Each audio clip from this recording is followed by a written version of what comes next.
Karibuni tena katika YouTube channel yetu, ndugu zangu wapendwa. Leo ni siku nyingine, natumaini mko salama. Leo tutakuwa na mada tofauti kidogo na mada ambazo mmezoea. Leo tutakuwa na mada kidogo inayohusu gari aina ya lori. Maana ukisema gari ziko za aina nyingi, kuna gari ndogo na gari kubwa. Hapa nazungumzia gari kubwa, lori. Na gari hii itazungumzia gari aina ya Scania. Scania ambayo ina mfumo wa automatic. Maana Scania ziko aina mbili. Ina mfumo miwili. Kuna mfumo ambao wa automatic na mfumo wa manual. Hapo katika mfumo wa automatic upo mfumo ambao kuna gari ambazo zinakuwa na automatic lakini zinakuwa zina pedo 3. Ambao pedo ya kwanza ni pedo ya accelerator ambao ni hii. Pedo ya pili inakuwa ni pedo ya brake ambao ni hii. Alafu pedo ya tatu huwa inakaa maeneo haya ambao ni pedo ya clutch. Hiyo ndio automatic yenye pedo 3. Sasa hii ni automatic ambayo ina pedo mbili, brake na accelerator. Gari hii ni aina Scania R450. Kwa gari yetu hii ina mfumo wa uendeshaji wa aina mbili. Kwanza kabisa nianze kwa kuiwasha gari yetu. Cha kwanza kabisa nakuja hapa kwenye funguo, naweka switch on. Then nawasha gari.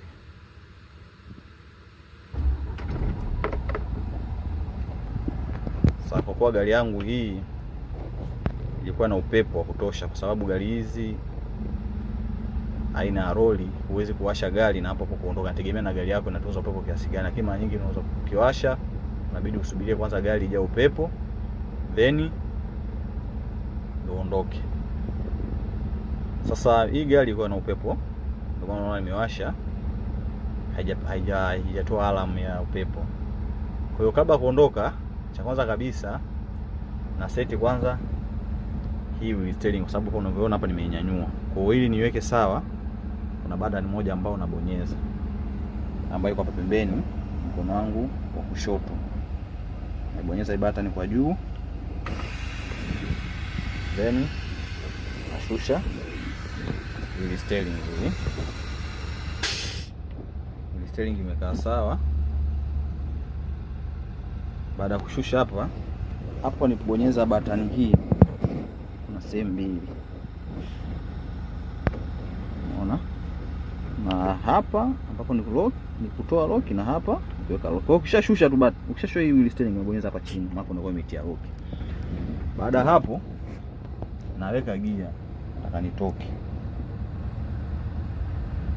nakanyaga pedo ya brake ambayo ni hii kwanza, kwa sababu hapa gari sijaweka gia. Kwa nakanyaga kwanza pedo ya brake kwanza ili niweke gia. Then unakuja hapa upande wangu wa kulia, mkono wangu wa kulia kuna hii gear lever hii hapa.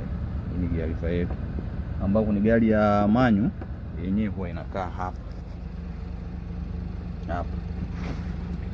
lakini automatic inakaa mkono wako wa kulia, ambayo ni hii hapa.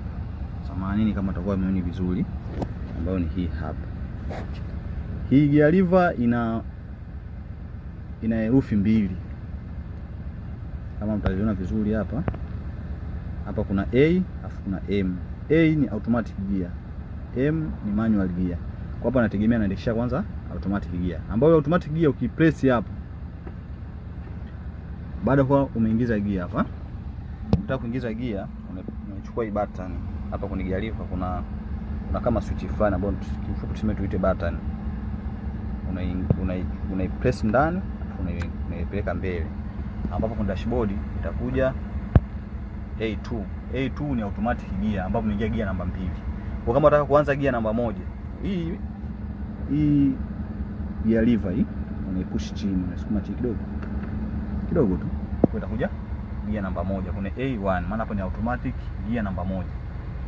Kwa hiyo hapa utakapotoa hii parking brake, wengine tumezoea kuita hand brake, utakapoitoa hii ukikanyaga mafuta, maana hii gari itakuwa inajichange gear yenyewe. Ila kama utaki hivyo, kwa sababu kuna gari zingine ambazo huwa zinachelewa kubadilisha gear, hiyo sana, hilo nalo ni somo lingine. Kwa gari hii mfano labda inachelewa kubadilisha gear, nakuja hapo ni button